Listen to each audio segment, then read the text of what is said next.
Hello friends, welcome back to the new video. In this video guys, we are going to talk about how to on touch sound. Guys, you want to on guys your screen touch sound in your Realme phone. So guys, you can on it. And guys, now let's see how to on touch sound in our Realme phone. In this video guys, I am going to show you guys how can you on touch sound.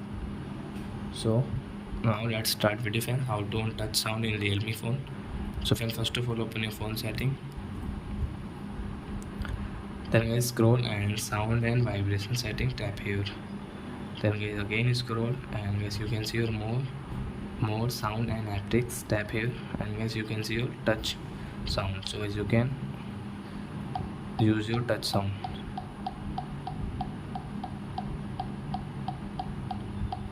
So you can use this touch sound setting in your Realme phone. So I hope friends you have understood how to on touch sound in Realme phone. So that's it guys, thanks for watching. Now we will meet on next video with new topic. Before going guys, please go and like my video, subscribe my channel. Bye bye friends.